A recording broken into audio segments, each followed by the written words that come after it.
I dose every one of my guests individually based on their own tolerance level.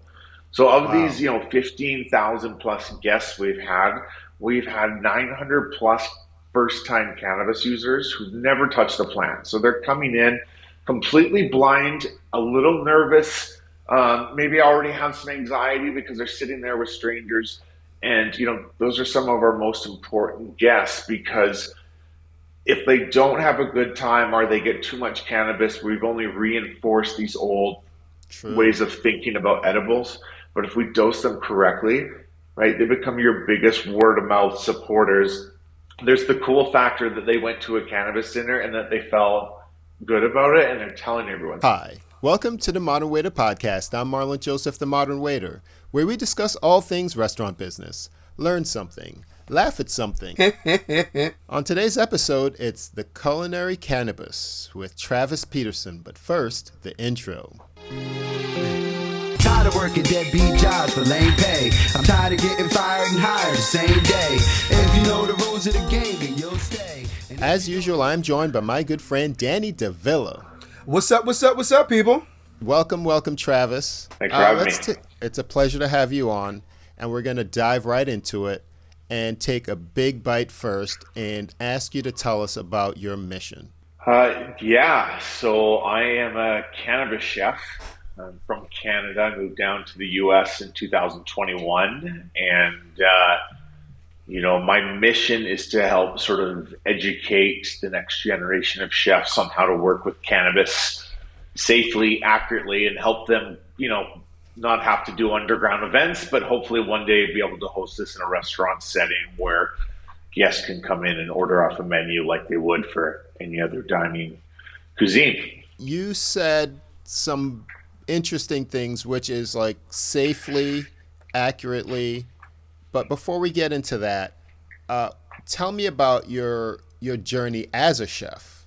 Yeah, it was an interesting one, that's for sure. So, I spent 10 plus years in the oil and gas industry. I was actually a Wow. business development.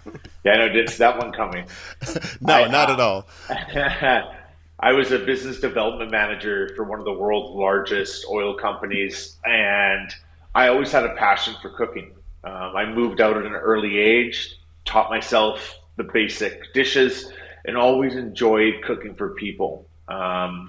Dinner time was the time of day that I turned the TV off, came home from work, turned the phone off, and kind of just focused on cooking dinner that night. So I've always had a love and passion for food. 2015, I jokingly applied for a TV show called Masterchef, Oh wow. and Okay. I get picked and get a chance to go compete on the show. I have a very quick appearance of 2 episodes, and get to participate in something that I watched, and it was an amazing experience, and I enjoyed it. And I returned back to my oil and gas job, which there was a recession beginning at the end of 2015, and I ended up getting laid off, given a severance package for about 6 months. And within that 6 month period, MasterChef was going to premiere. So I foolhardily thought 31, hey, let's try and become a chef. Let's take advantage of this window and see what we can do. And that's kind of how my culinary career began. 2018, fast forward about 2 years, Canada federally legalizes cannabis in October of 2018. So April 20th, which is the 420 holiday for cannabis, so 6 months before legalization, I decided to turn my house into a pop-up restaurant, and we have Oh wow. 164 people come through over a 4 day period. So doing That's no five small seatings number. of it was going to be a one-time thing. It's the only thing I've done since that day. So since that first sort of go around over 420, I've served over 15,000 people Oh their my first God. infused dining experience. I've cooked in over 70 cities in over 6 countries, from Canada to the US to Europe this past year. So it's been an amazing, incredible journey. And it's been something where there hasn't really been a path to follow. This is kind of the frontier in the culinary world right now. Culinary cannabis, it's been like the forbidden fruit that, wasn't really allowed into, this new age sort of style of dining with multi-course, dining, fine dining techniques and that. And we saw it really begin in California at a high level, Colorado, when legalization took place in those states back in 2010. And it's their chefs from the US that really inspired me to kind of take a stab at it. And for me, it's fulfilled everything that is missing in my life. It has brought me all the happiness, and it's awesome. It's been a lot of fun. All right, let's put the pieces together because you said fulfillment, right? So without doing the math, which came first, your love of food or the love of weed? The love of weed. So where I come from in Canada, Vancouver, up in the Pacific Northwest, is in a province called British Columbia. And there you go. It is really, I think, responsible for the whole tide of the legalization movement that took place in Canada. It was always an accepted culture. Cannabis, it was a huge, business for illegal organized crime over decades of time that the government finally said, no, let's put this money towards, taxes so cannabis was always just something that was very accepted where I came from, and it was something that's always kind of been part of my life. Now, tell me about that pairing. Okay, what was the first thing that you really nailed to bring home that marriage between cannabis and culinary? Food. Well, I think for me, the moment was because I didn't want to be called a cannabis chef. That very first cannabis dinner I did, we got some media attention, and I was trying to be like, in my head, this is a fad because we're just turning legal, right? It was going to fizzle out and be something that young college kids like to do. That's kind of where my mindset was, and that's just because I was drinking the Kool-Aid of propaganda and stigmas of what people thought edibles were. Gotcha. That first dinner series I did, we had a group that came in. So we sold tickets by the singles. So we would only take 12 people per seating. This one table, we had people from all different walks of life, cultures, ages, looking at them on paper. Okay, they have nothing in common. So I said to my team, we need to engage at this table. We need to talk to them. We can't let them sit there silently. We don't want them going to their phones. And this table didn't need us. They all came together. They all started trading stories.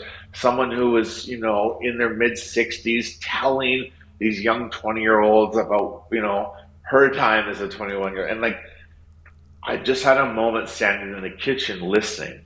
And I just said, wow, there is something really beautiful here that really opens up a table of strangers. Really, there's a sharing aspect that comes along with cannabis. And when dosed properly, right? When dosed properly, it's not, I think one of the things that's really set me out from a lot of other people is I dose every one of my guests individually based on their own tolerance level. So of these, 15,000 plus guests we've had 900 plus first-time cannabis users who've never touched a plant. So they're coming in completely blind, a little nervous, maybe already have some anxiety because they're sitting there with strangers. And, those are some of our most important guests because if they don't have a good time or they get too much cannabis, we've only reinforced these old ways of thinking about edibles. But if we dose them correctly, right, they become your biggest word of mouth supporters. There's the cool factor that they went to a cannabis dinner and that they felt good about it and they're telling everyone. So, I'm focusing on the terpene profiles in the plant. I want to heighten your sensories. I want to hit that perfect medium for you so that the food, the music, the ambiance, everything just is the vibe, a little bit more heightened, right? Absolutely, the vibe. Tell me a little about the role that the environment plays in this experience. Yeah, absolutely. So, getting started, the thing right now, like cannabis still legally can't be served in a restaurant setting, right? Okay. And anytime you take cannabis into an actual restaurant, start cooking with it, you may put that restaurant's liquor license at jeopardy, right? So Mm-hmm. I've never had the opportunity to go into an actual restaurant and sit down and put this together like that, right? Okay. I've been able to do private venues where, our private events where venues are shut down, but open to the public, we can't do that. So the way I've done this was renting luxury Airbnbs and turning them into my pop-up restaurant. So I would get the permission of the owner. Hey, I'm going to have two dinner parties, one on Friday night, one on Saturday night. None of the guests are staying in here. We're just going to have them come between 6 and 9 p.m. I don't serve any alcohol, right? None of my guests get to hang out before and after. They're only here for the dinner, and then they leave. And, I've got over 120 Airbnb reviews now about this chef that came in and used my house with respect. So I've built that reputation now where not many Airbnb owners say no to me. So we put together that dinner party feeling. People are coming to a house. It's not in a restaurant. It's a bunch of strangers. It's a little more comforting, right? Mm-hmm. And it's also exciting because our guests also don't really know where they're going, right? We don't Yeah, it's tell more them intimate until a week before, right? It's an experience. As far as ingredients, do you use butters, oils? Do you directly put the cannabis into certain dishes? How does it all work? Yeah, so I'll make everything from scratch. Depending on which state we're in, which brand we're working with as a partner, a lot of the times brands will come with us to me and say, hey, here, I have this strain. I will then Mm-hmm. take that and develop a menu around that strain, pairing the terpene profiles from the cannabis to the terpenes of my plants, fruits, and herbs. So terpenes aren't just the flavor and aroma of cannabis. They're responsible for the effects that we feel when we use it. So terpenes on their own won't do anything to you. You won't feel any effects from it. But Physically? when you Mm-hmm. combine them with cannabinoids like THC and CBD, we cause a sort of therapeutic entourage effect reaction within your body. So when I'm putting my menu together, I'm focused on terpenes that are going to take you up and then start to bring you down, right? We want to uplift you and save those sedative terpenes that are going to send you home ready for this great 8 to 10 hour sleep that cannabis seems to bring with it. So the focus is building that. Depending on which recipes I'm using will determine, which fat I start with in my extraction. Mm-hmm. If we're infusing, honeys and sugars, we still need to find some sort of fat binder because cannabis is going to bind with saturated fat. So that's the key that we're going to look for.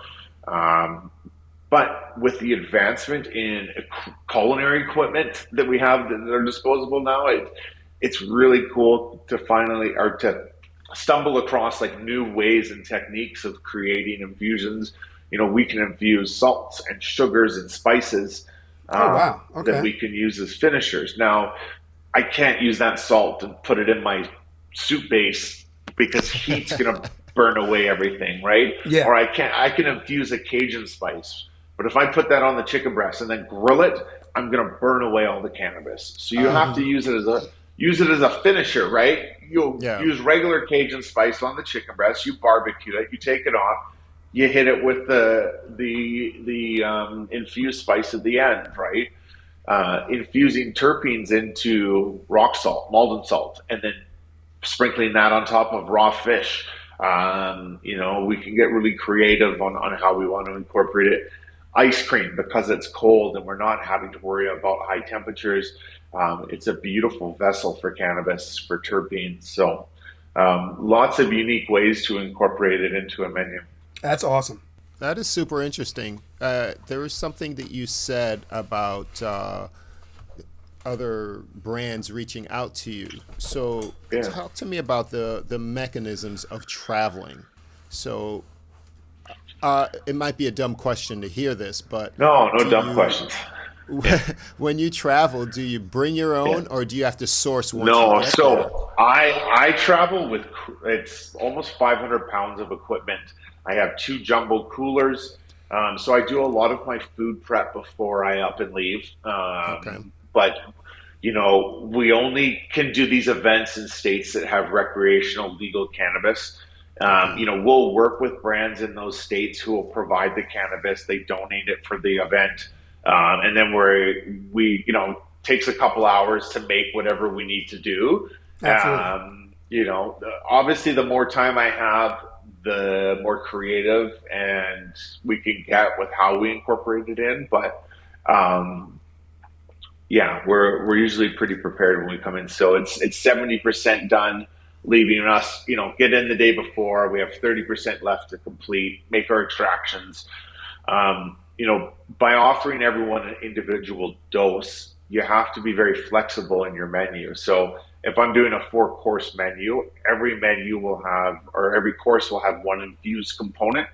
That component will be made to 3 or 4 different variations of tolerance. So if our first course is a salad and we're doing a vinaigrette, I will make it once with no cannabis, once with a low amount, a medium, and a high, right? And Okay. I do that for every course. So I have a lot of wastage at the end of the night, but the staff that I hire in each city, I usually just give it away. And so it's quite funny to read the reviews that my staff leave me, because they don't know they're coming to a cannabis dinner. They just know they're coming to a pop-up dinner. And then Yeah. and the reviews like, I don't want to ruin the surprise for you, but you're going to love this event and you're going to love the tips. So work hard. Tell me about a time that someone, because okay, it seems that you're gauging the person's experience, right? And so I've on the outside have seen people brag about what their tolerance is. Oh, I could smoke hella weed or Yeah. anything like that. Tell me about an Yeah. experience where somebody's braggadocious about what they can handle, and then you're off to the side going, oh well, we'll Well, see. so, the way I do it for our guests is I have a recommended dosing scale. It goes 1 to 5. Okay. Okay. So this is for the entire meal. So we go 5 milligrams of THC, 10 milligrams, 25, 50, 100. Okay. Now, someone who's never done it before, we're going to give them 2.5 milligrams of THC with about 10 milligrams of CBD. Right? It's really important that you're not just isolating THC on its own and giving it to someone with a low tolerance, because that's what's going to bring on the anxiety and paranoia. It's really important you're using full spectrum extractions, all particles of the plant. It's going to help create that more perfect medium that we really want to get them to, right? So now there are people. That sounds out there perfect that for you, have- Marlon. Hey, whatever. And so one of the things, there's a couple things that we do to stop against peer pressure, right? So I've got rules. So I go through how my dosing works, and then my first rule I've got zero tolerance for, because we've had issues with it in the past, is I don't allow for peer pressure. And if I catch you, bugging someone in your group, you can't do 2.5, you got to do 25, right? I'm like, I don't give you any cannabis. We right away stomp that out, and people kind of laugh, and I say, listen, we got a lot of people coming in who've never done this before, right? They don't need to feel like there's any pressure, right? Yeah, it's We a have safe people space, baby. We have people who come in with their partners who won't do it, right? They just have the regular food that has no cannabis in it. So, we there's never pressure at So all. you It's cater like to everybody, you're which never is gonna- great. You're never going to pressure someone to have the wine pairing, right? So you don't have to have it if just your partner wants to. So, we don't allow that. We tell people you don't switch seats, because there's a cannabis number assigned to your chair, not your face, right? You start moving around, right? That's So you Russian got seat roulette. numbers. That's Okay. right. Seat numbers, right? Right. And then we don't increase the dose halfway through the dinner. Whatever you start with is what you get till the very end. Now, have I had people, I've had a group say to me in the past, like, oh, I didn't think I could actually get 100 milligrams. So I ate some gummies before coming to the dinner, then had the 100 milligrams, and then had a pretty wild night. And so there has been, there has been that in the past.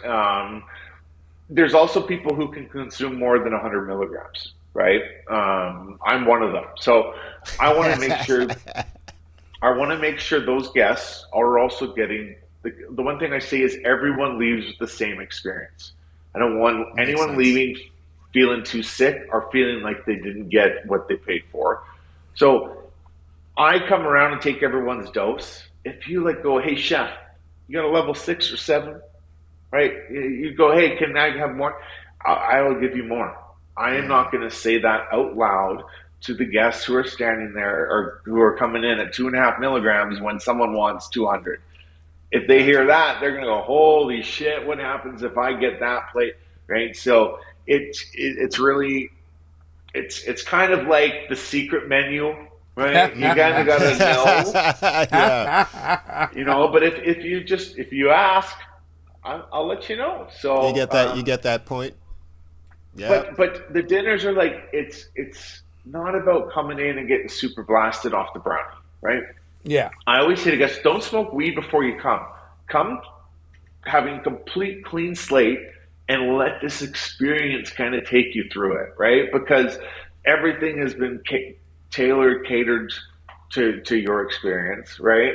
Um, you know, through this process of what I've been doing, I launched was it 2 years now? My cookbook came out, Introduction to Culinary Cannabis. And there's about 80 pages of sort of theory on there. We did some culinary cannabis certification programs in Canada, certifying on safety and that. And this year, my big goal and focus is actually getting an actual course out where people can take and learn the proper steps on how to do this. So it's actually what I'm working on right now. We just spent the weekend filming. And come this April, we'll have like an online masterclass that people can come on and take, a course and learn how, whether they just want to be a home cook who wants to make gummies and edibles, or, the inspiring chef out there who wants to start doing their own cannabis pop-up dinners. We've got a real foundation to give you confidence and be responsible, so you can dose safely, because every successful event we do, we're one step closer to normalizing this. And every time someone does an event and someone gets sick or it's done, not safely, it only sets us back a little bit. So, if we can start to sort of standardize practices and take the same mentality we already do as chefs with allergies and apply it to how we do with cannabis, then that's sort of the goal and focus here for 2024. Chef, walk me through a menu, like a general menu. I know you have different menus for different people. So, like on a normal night, you got 4 courses. Walk us through a menu real quick. Yeah, no, absolutely. So we got Valentine's coming up next week. I'll be up in Portland and Seattle. So we are actually, what's really cool in Seattle is we've had 4 brand partners that have come in. One of them is a company called Sitka Gold. They make this beautiful Lebanese hash. So one of the things we're doing is when our guests come in, we've got 40 guests coming. We're going to bring in groups of 4 actually into the kitchen. So everyone gets about 30 seconds with me before the event ever starts. Get that little quick introduction. I'm doing up this little lamb kafta that I'm going to grill on top of a charcoal yakitori grill. And then I've infused a hummus, ginger turmeric to go with that Lebanese gold hash to give them that real brand correlation. So, food has that power to really make us remember stuff. So that they get that beautiful little touch to begin with. Our first course, once all the guests sit down, I'm doing like a shiitake and sweet potato soup. It's a bird broth using turkey and chicken bones, just a little bit of white miso in there, some soy, and then we've got bok choy stems, mustard greens, and then I've infused the garlic chili oil. So garlic chili oil goes in the bottom of the bowl. We pour the soup in on top, and the guests will kind of stir that around. It's, it's cold, it's rainy up in the Pacific Northwest, so I thought, let's do a bowl of soup. It's like a nice big hug warming, welcoming everyone into the event. After that, we're going to go on and we're doing some seared scallops with a kimchi beurre blanc. See, now you're talking my language. Yeah, I'm coming from Vancouver, my style of cooking, a lot of Asian flavors, a lot of Asian styles and seafood. Of course, moved to Arizona where we have neither. So,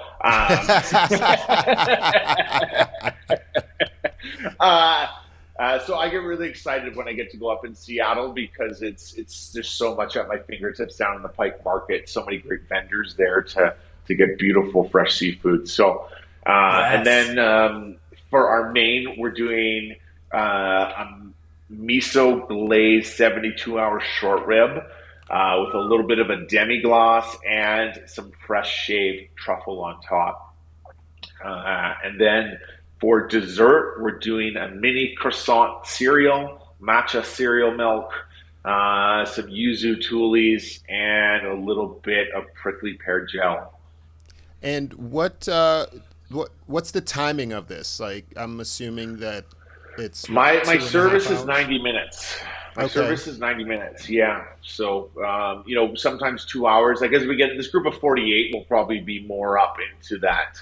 But I always aim for 90 minutes. I think about how long I want to be sitting down at a table. And, sometimes on these Friday and Saturday night services, people are planning to go out after this dinner and that. So we try and keep it, it's quick and in. Now, if, I'm booked to come do some private events over the next couple of months where I go into people's houses. It's a little more longer. It is that 3 hour.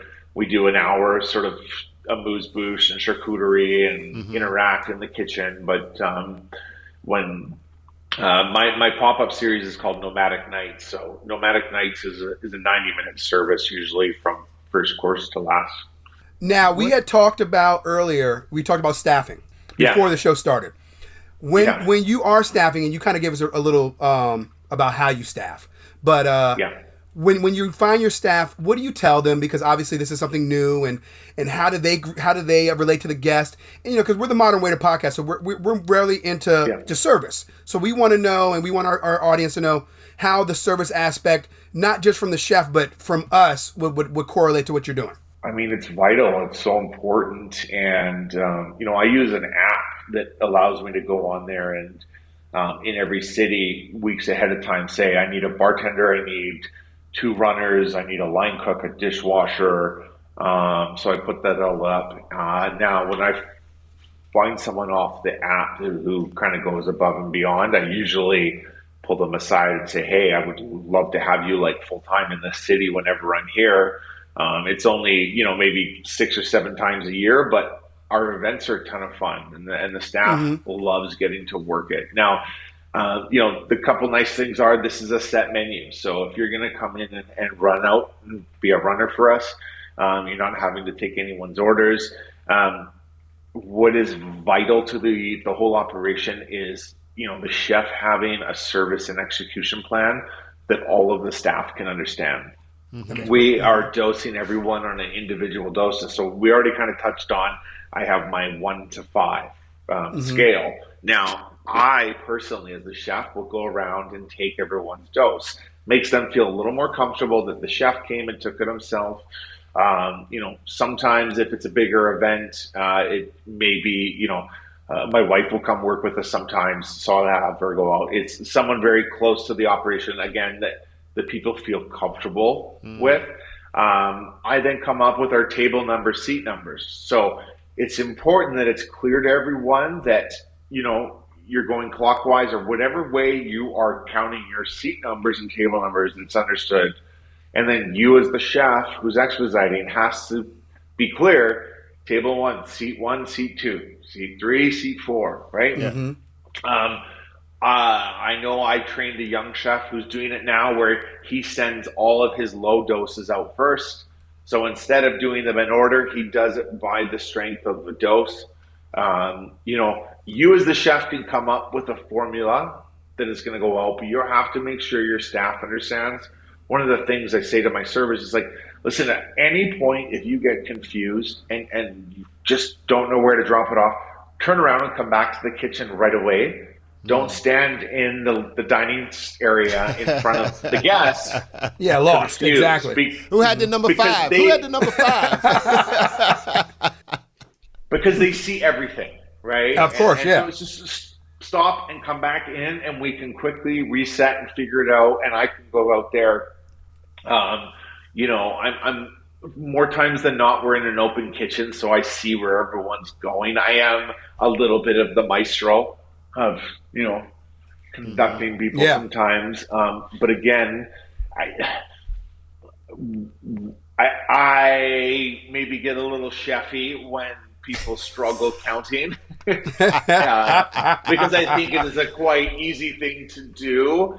You would think. And so when I see people who grasp these things and just like, it's okay, I get it, chef. Yes. And like, okay, these are people we want to keep.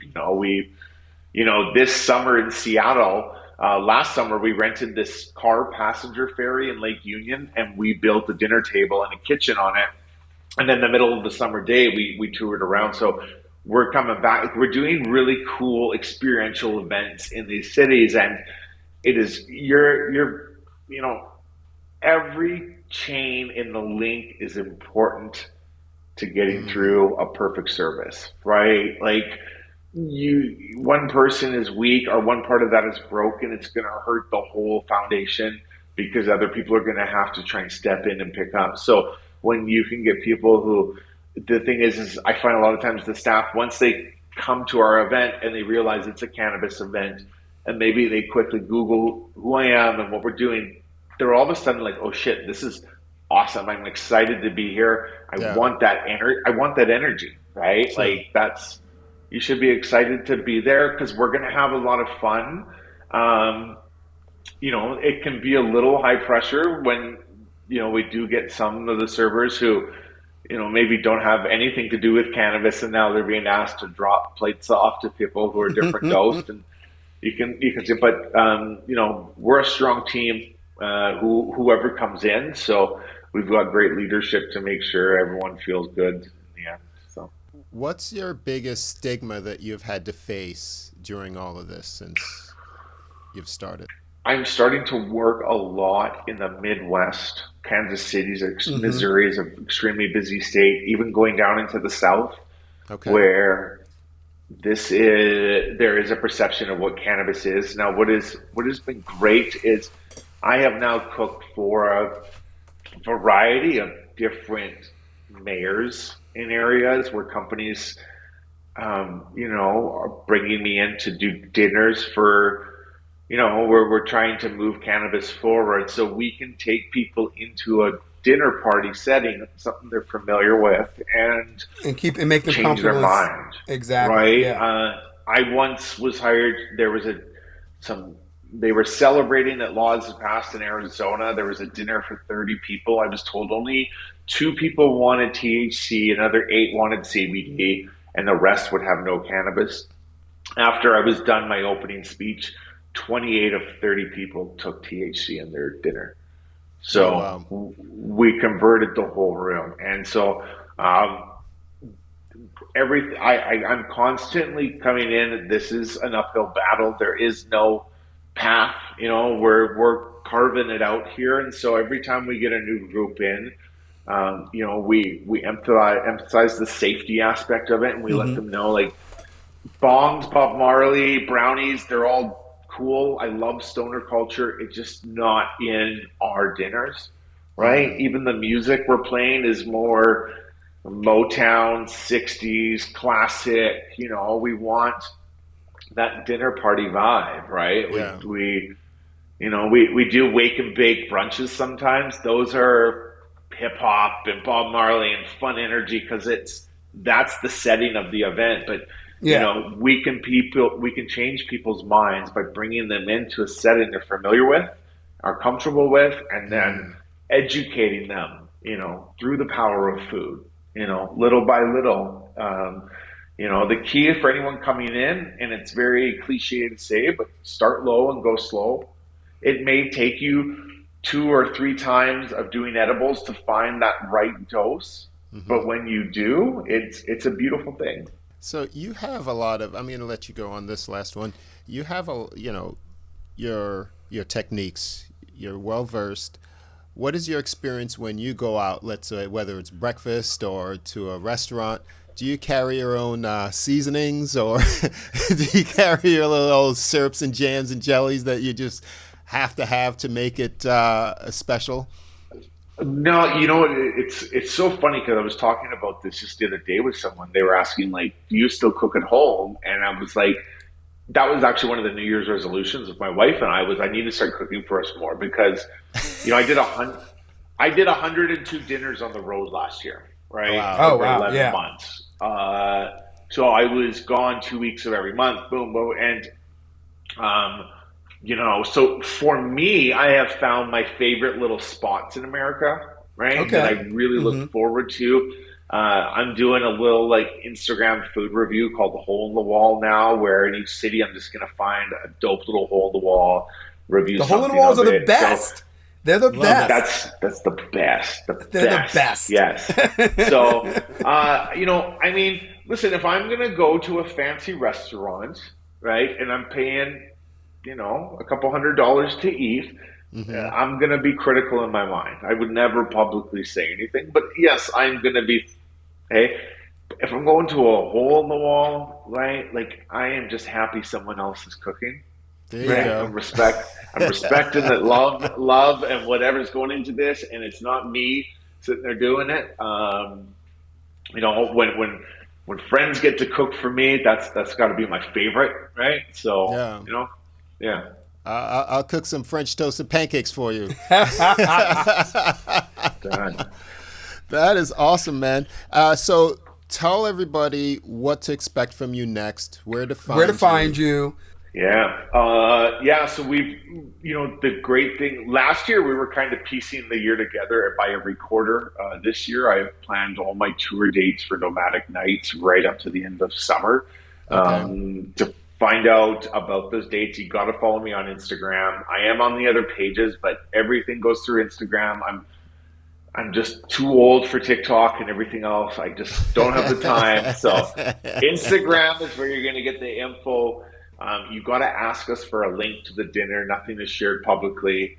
Everything is kind of privately done. So just reach out. Hey, Ohio has just turned recreational. So I've got a big tour coming up. First week of April, we're Cleveland, Columbus, Dayton, Cincinnati. So exploring new territories of the country, and then this April, the introduction to Culinary Cannabis cooking class coming out.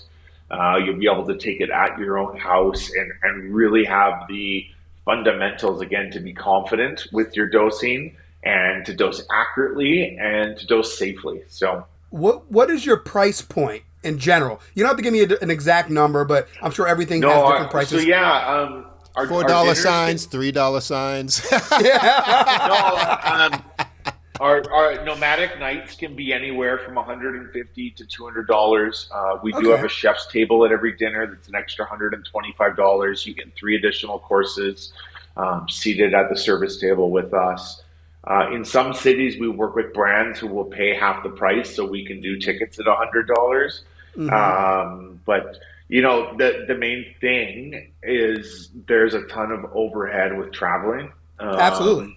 Oh, yeah. Right. And sometimes, people are like, oh, why can't you do more of our brunches are $75, which are great, but there's just a lot of overhead. And, I can't wait for the day that I could open up a brick and mortar and be stand pat and people could come in. But I'm also loving touring, loving getting to travel around. I've been in America 2 years now, and I have seen more of this country than I ever thought I would. I think I understand it so much better now. And, I encourage more Americans, get out and travel the middle of the country, go see the rest of the country. And, so. No, it wasn't exuberant. I feel like you were priced in what I would expect it to be, especially because you're going to a house or you're going somewhere that's an event. So I just wanted to see where your realm was at, but that makes perfect sense. Yeah, and Danny and I are going to make sure we come see you. Either we'll come sit down or we come work for you. Yeah. we'll give you, we know our table numbers. Exactly. Thank you so much. This was very. I mean, I was listening the whole time, taking it all in. Great information. I'm so pleased that we're able to do this. Maybe I'll just leave it on this: is to the young chefs, and like if you do want to come out and be part of our events, reach out, chefs, and ask to come stage for time. Come in, help us in the kitchen. I met a young kid in Kansas City. He works for me full time. I take him everywhere now. Oh, wow. My eyes are open. I'm looking for people. This 420, we have 6 420 events happening, 6 dinners. That's awesome. These are 5 other chefs who I've helped develop to go out there and do this responsibly. So, we're growing. Nothing is full time, but there's opportunity out there, and we're looking for people who can be responsible and energetic and charismatic. So, hit me up if you're interested. We got space for you. And let them know that Instagram. I'm going to post it in the show notes, but let them know, and then tell them where to find you on Instagram. All the good stuff. My Instagram, at @the _Nomad Cook, and then you can go on there. Got a link tree to everything we've been on and that, but you can find my cookbook, Introduction to Culinary Cannabis, out there, and then our class coming up. But hit us up on Instagram. And Nomadic Nights coming to a city near you. Love it. If you enjoy our show, definitely give us a like, comment, and we are doing this for you each and every week. I'm Marlon Joseph, the Modern Waiter. I'm Danny DeVille, and subscribe, people. Thank you immensely, Travis. We'll see you next time. Later. I'm a sinner, hey, smoker and a drinker and a liar. I'm on fire. I'm the HEAD off the streets of DC, and I think I got a little problem. I can't stop